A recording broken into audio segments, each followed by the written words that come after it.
Silakan duduk. Selamat pagi Bapak dan Ibu yang saya kasihi. Shalom. Nah, tahun ini atau bulan ini temanya adalah tahun koneksi ilahi dan kesukaan besar. Sebelum saya masuk ke dalam topik atau tema ini, saya ingin bicara sedikit untuk bisa kita menyambung. Apa sih yang terjadi pada saat sekarang ini? Dan apa yang Tuhan akan kerjakan di tahun 5786. Nah, saya ingin kita menyimak sedikit. Apa yang terjadi atas bangsa dan negara kita?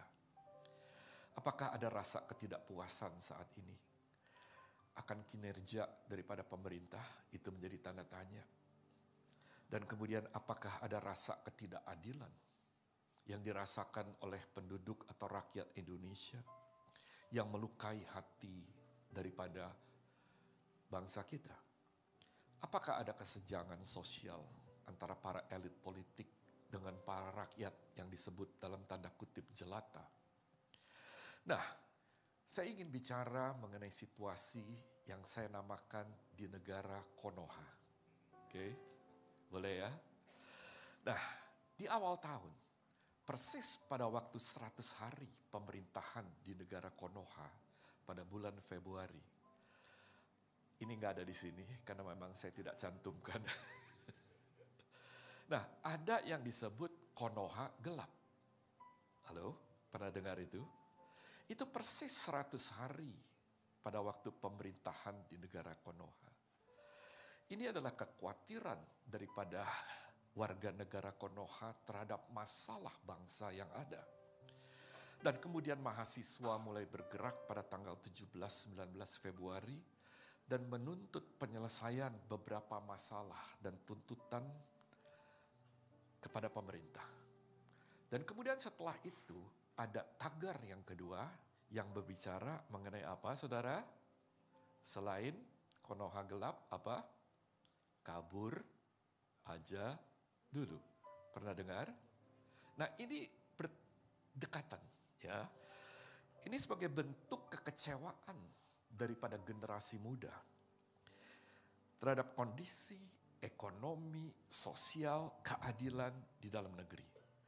Kondisi ini diduga oleh karena adanya kebijaksanaan yang tidak pro rakyat dan melukai hati rakyat. Nah, pada waktu itu orang mengatakan begini, kondisi ekonomi Indonesia baik kok.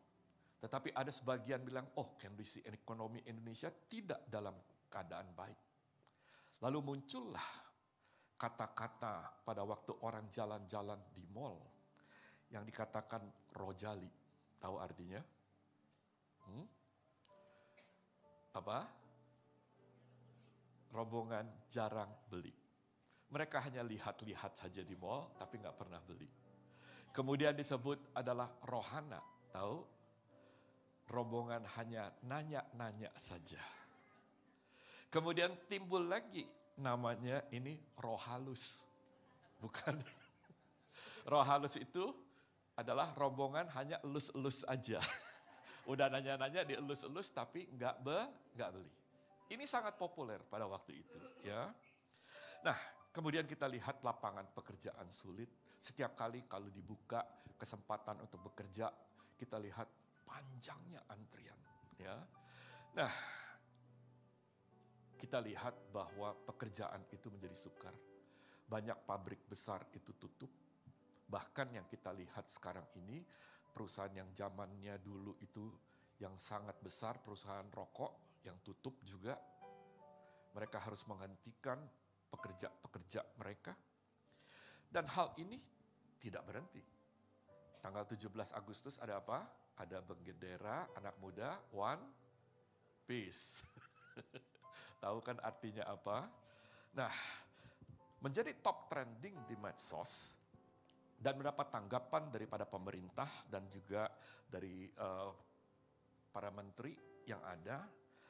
Bagi masyarakat di negara Konoha dikatakan adalah bentuk protes atas ketidakadilan kebijakan pemerintah yang diambil pada waktu itu.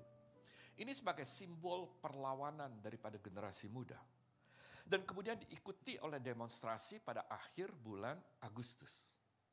Di Batam aman-aman aja kan. Di Jakarta ya cukup tegang-tegang. Kami tinggal dekat Mabes Polri, tapi aman. Tapi tempat itu sempat jalanan-jalanan ditutup. Ya, waktu anak saya pulang dari kerja, dia bilang, "Pap, ada yang bakar." Dia bilang, "Tapi aman kita." Karena memang daerah itu sudah diamankan. Pertanyaan saya adalah gini, apakah kita memiliki telinga untuk mendengar? Itu pertanyaan saya.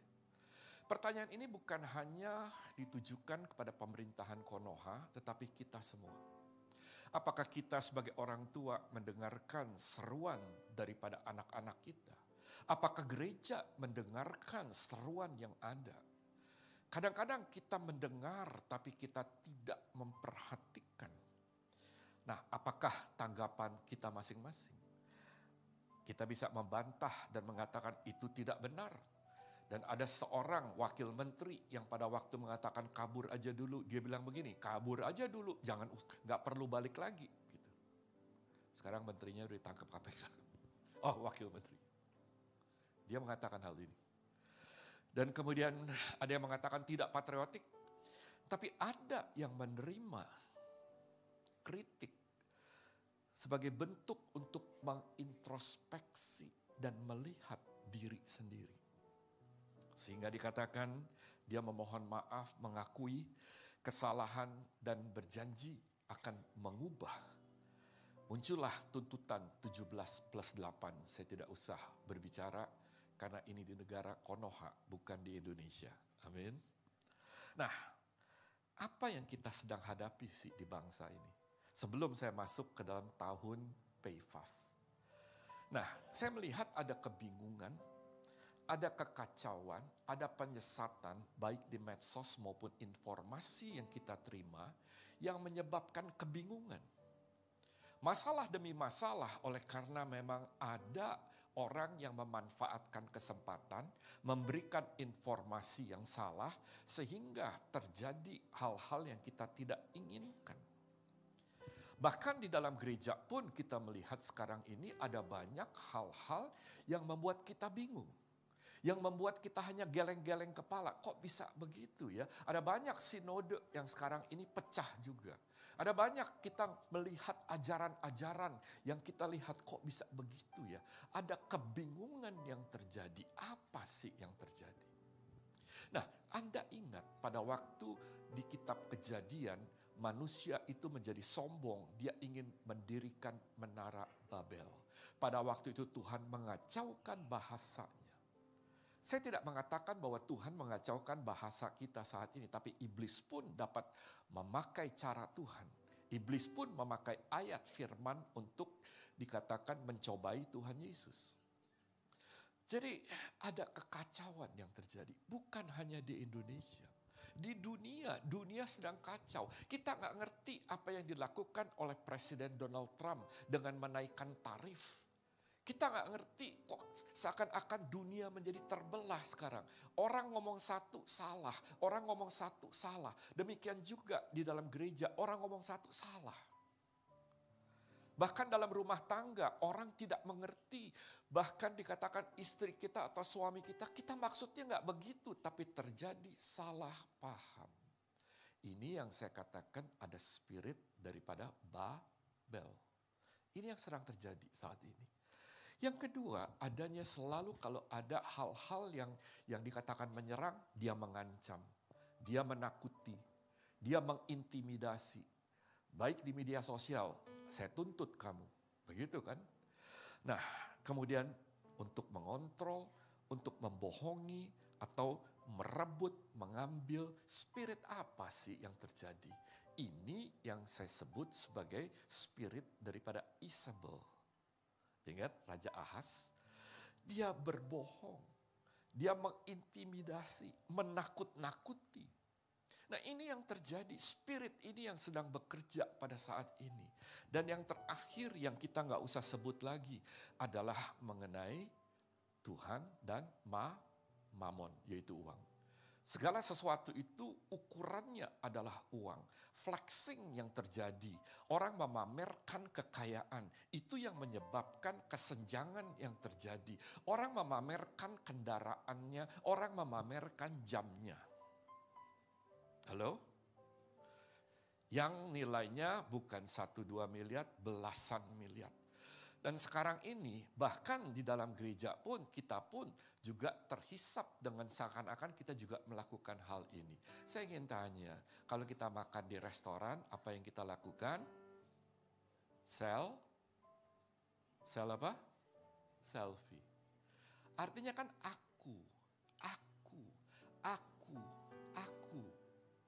Kita nggak sadar, tapi kita selfie. Makanan kita selfie, mulai dari makanan. Kemudian diri kita selfie. Kekayaan kita selfie. Waktu pergi kita selfie. Sehingga orang bisa lihat di Instastory atau bisa lihat bagaimana kehidupan kita. Sehingga semuanya ukurannya adalah uang. Halo?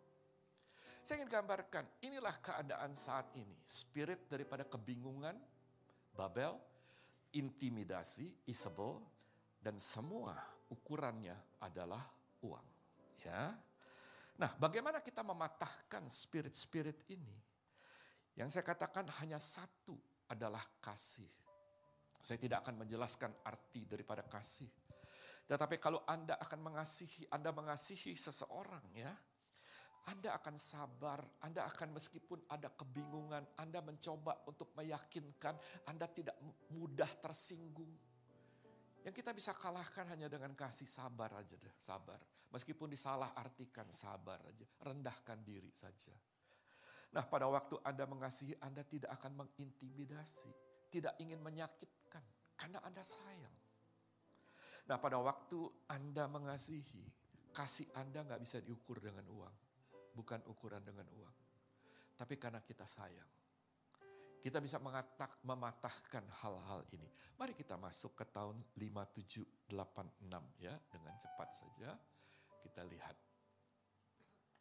Nah, menurut kalender orang Yahudi, pada tanggal 22 September ini, kita akan mengakhiri tahun 5785 dan akan memasuki tahun 5786 yang disebut sebagai Pei Faf. Pei itu adalah mulut, Faf itu adalah yang disebut kait atau penghubung. Sehingga tahun ini dikatakan tahun koneksi antara sorga dan bumi. Tahun di mana mulut kita akan memegang peranan untuk mengatakan hal-hal ke depan. Jadi apa yang keluar dari mulut kita, apa yang kita doakan, surga itu akan terkoneksi. Nah, kemudian dikatakan this is the year of divine connection and clarity. Tahun koneksi ilahi dan kejelasan. Saya terjemahkan tahun koneksi antara surga dan bumi. Di mana surga bertemu dengan bumi. Akan membawa kejernihan dalam pewahyuan dan pengertian. Bisa katakan amin? Amin ya, kau pelan, bisa katakan amin. Sehingga kita dapat mengalami kesempatan dan terobosan yang baru. Karena a fresh revelation akan Tuhan berikan. Pada saat seakan-akan tidak ada jalan, Tuhan akan bukakan jalan, bisa katakan amin. Itu adalah arti daripada prophetic. Nah, pada waktu saudara memiliki handphone kita, pada waktu signal itu tidak baik, maka kita tidak bisa mendengar dengan jelas. Tetapi apabila koneksinya baik, kita bisa dapat menerima WA, kita tidak terputus-putus. Dalam arti rohani, penglihatan kita akan menjadi jelas. Pada tahun di mana surga terkonek dengan bumi, kita akan mendengar dengan lebih jelas, kita akan melihat dengan jelas, dan kita akan menerima pewahyuan dengan lebih jelas. Bisa katakan amin. Ini kita akan memasuki tahun ini, bulan September ini. Di tengah-tengah kebingungan, kekacauan, Tuhan memperbaiki komunikasi. Ada tangkap di sini. Di mana hal-hal yang membingungkan akan menjadi tidak bingung lagi. Hal yang tidak kelihatan, yang tidak sepertinya Tuhan akan bukakan. Hal-hal yang tersembunyi Tuhan akan bukakan di tahun ini. Karena terjadi koneksi. Ya. Nah, saya katakan koneksi ilahi ini akan membawa kejernihan. Akan membawa pewahyuan.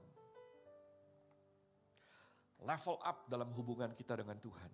Nah, ayat yang diberikan adalah dalam Lukas 2 ayat 10 dan 11. Nah, mari kita baca sama-sama ya. 2, 3. Lalu kata malaikat itu kepada mereka, jangan takut, sebab sesungguhnya aku memberitakan kepadamu kesukaan besar untuk seluruh bangsa. Hari ini telah lahir bagimu juru selamat, yaitu Kristus Tuhan di kota Daud. Bisa katakan amin. Ayat di atas menceritakan mengenai sebuah kisah. Para gembala sedang ada di padang Efrata, lalu malaikat datang. Anda bisa bayangkan Anda sedang ada di katakanlah daerah Tamrin City, sedang makan-makan ya atau sedang lakukan apa, tahu-tahu ada sinar terang, ada malaikat yang datang. Itu kejadiannya. Ya, mereka terkejut. Tentunya setiap daripada kita pada waktu kita melihat sesuatu datang dari surga, kita menjadi takut. Dan kemudian mereka melihat kemuliaan Tuhan. Dan malaikat berkata, jangan takut. Nah, ada kesukaan besar. Ini yang menjadi tema di tahun ini. Temanya adalah tahun koneksi ilahi dan kesukaan besar. Nah, dua pesan dari surga yang turun kepada umat manusia pada waktu itu. Dan saya ingin katakan gini, pesan yang sama akan datang juga pada tahun ini. Pada waktu di mana ada ketakutan, ada masalah, ada tidak ketentuan, tidak tentu keadaan mengenai ekonomi, mengenai politik. Tapi justru di dalam chaos, Tuhan berkata begini, jangan takut. Katakan kiri kanan, jangan takut. Kita akan memasuki waktu-waktu sehingga kita tidak perlu takut karena surga terkoneksi. Yang kedua ada kesukaan besar. Kok nggak katakan amin sih? Yang saya katakan ada terobosan baru. Yang saya katakan ada hal-hal yang baru. Kesempatan yang baru. Ya, bisa katakan amin? Nah, aminnya agak keras sedikit. Karena Yesus telah datang pada waktu itu. Demikian juga pada waktu surga terkonek. Nah, firman Tuhan memasuki tahun Peifaf adalah jangan takut. Artinya gini, jangan takut dengan keadaan situasi dan kondisi saat ini. Dengan deru perang, dengan bencana alam, kejahatan, dengan keadaan ekonomi, politik. Jangan khawatir, jangan panik. Jangan putus asa dengan keadaanmu. Jangan kehilangan pengharapan. Karena dikatakan dia adalah Immanuel, Allah yang beserta dengan kita. Kalau surga turun dan menyertai kita, siapa lawan kita? Halo? Saudara percaya bahwa Tuhan Yesus sanggup mengatasi masalah-masalah kita? Ada lagu bilang begini, berikan tepuk tangan. Tak usah ku takut. Allah menjagaku, tak usah ku bimbang. Yesus peliharaku, tak usah ku susah. Roh Kudus tak usah ku cemas, Dia memberkatiku. Katakan El Shaddai, El Shaddai, El Shaddai, Allah Maha Kuasa. Dia besar, Dia besar.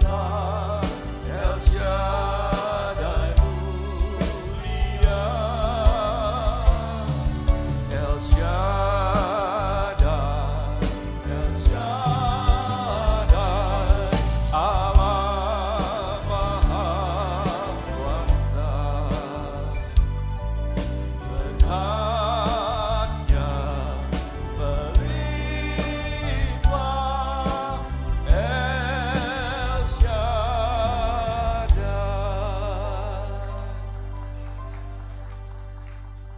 Berapa banyak yang percaya Tuhan akan menyertai kita? Amin. Saudara percaya Tuhan kita adalah Allah yang besar?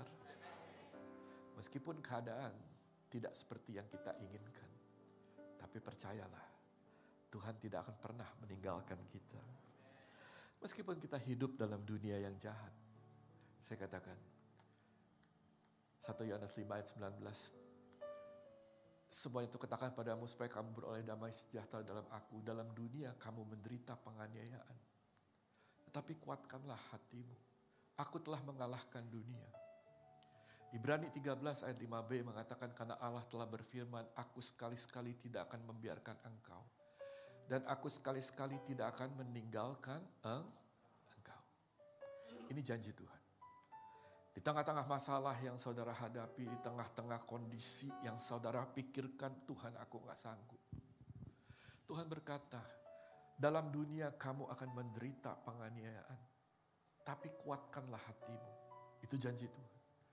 Aku telah mengalahkan dunia. Percayalah dia tidak akan membiarkan saudara sendiri. Aku sekali-sekali tidak akan meninggalkan engkau. Bisa katakan amin. El Shaddai, El Shaddai, Allah Maha Kuasa, Ya besar, Ya besar, El Shaddai mulia.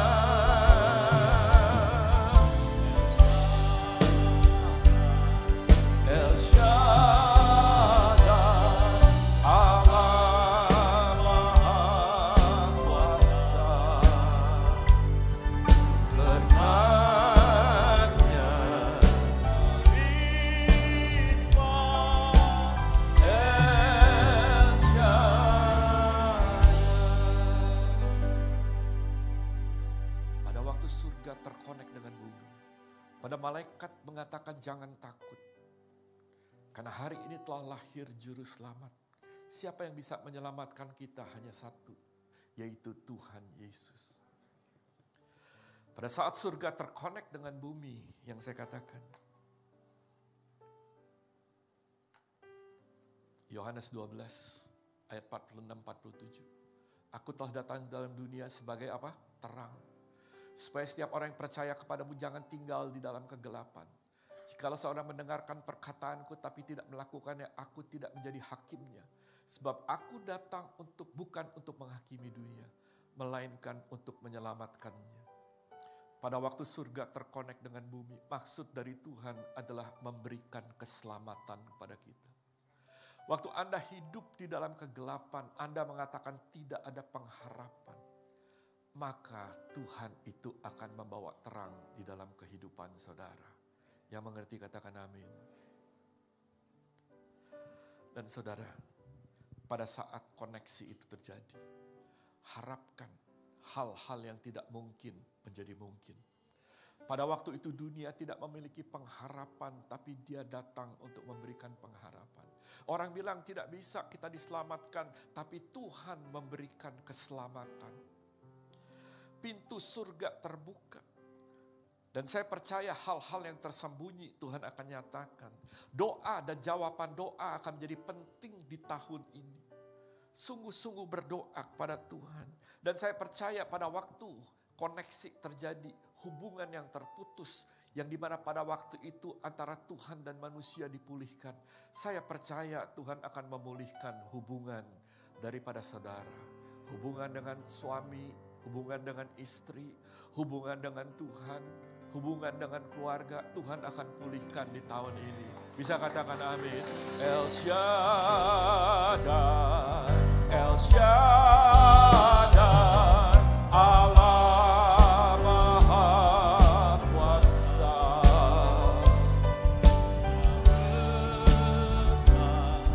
Ya besar, El Shaddai mulia.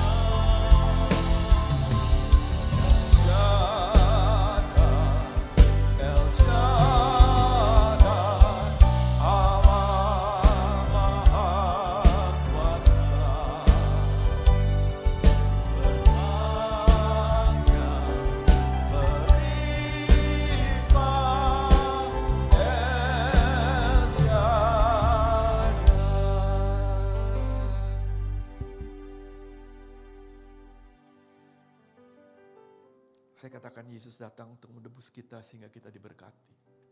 Kedatangannya, tahun ini adalah tahun di mana koneksi terjadi. Galatia 3 ayat 13-14 mengatakan Kristus telah menebus kita dari kutuk hukum Taurat. Dengan jalan menjadi kutuk karena kita, sebab ada tertulis, terkutuklah orang yang digantung pada kayu salib.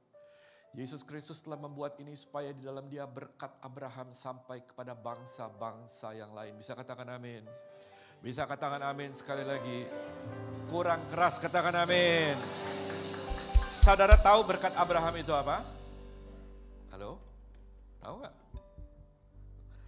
Anda buka saja Kejadian 12, saya akan singkatkan untuk Anda.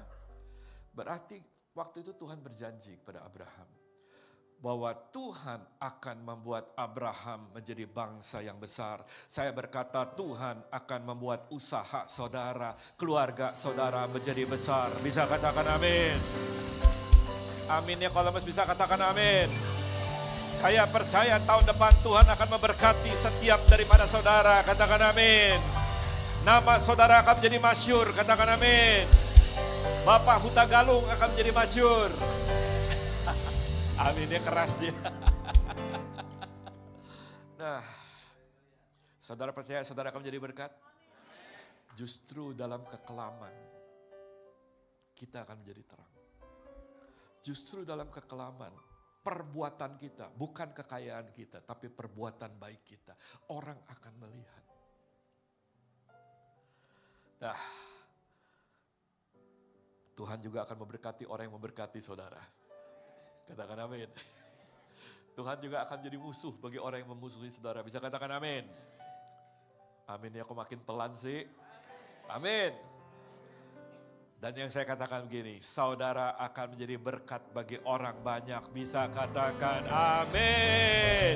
El Shaddai, El Shaddai. Allah Maha Kuasa, Dia besar, Dia besar. El Shaddai mulia, El Shaddai, El Shaddai. Allah Maha Kuasa, berkat-Nya melimpah. El Shaddai. Saya akan tutup dengan 3 statement ini. Yang pertama, ini adalah tahun ini kita akan masuk tahun Peifaf, di mana kita akan melihat hal-hal yang tidak mungkin akan menjadi mungkin. Bisa katakan amin. Aminnya bisa lebih keras lagi. Apa yang saya ingin katakan, saya katakan gini, hal-hal yang supranatural akan terjadi pada setiap daripada kita. Amin. Tanda-tanda heran akan mengikuti gerejanya atau jemaatnya. Bisa katakan amin. Saya katakan jangan takut. Katakan kiri kanan, jangan takut. Yang kedua adalah tahun penyelamatan, tahun pertolongan, tahun pembalikan keadaan, tahun yang membawa kesukaan besar. Karena Dia turun pada saat ini, Dia datang untuk menyelamatkan kita dan untuk memberkati kita. Katakan amin. Saya katakan pada waktu ada kekacauan, ada kebingungan, akan digantikan dengan ketenangan dan kejernihan. Karena kita mendengar suara Tuhan dengan jelas. Kita melihat bagaimana Tuhan menuntun kita. Bisa katakan amin. Pada waktu ada kegelapan, maka ada terang. Kok nggak ada yang amin sih? Dan saya katakan duka cita akan digantikan dengan sukacita. Apa yang saudara telah kehilangan, Tuhan akan gantikan berlipat-lipat kali ganti ganda. Katakan El Shaddai, Allah Maha Kuasa,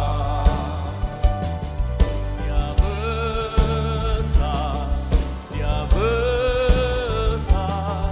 El Shaddai mulia,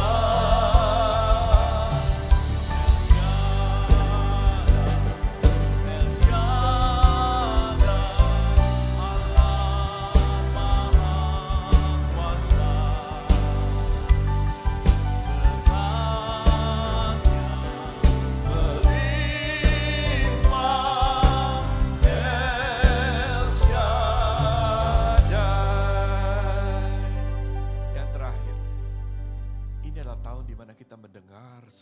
surga dengan jernih.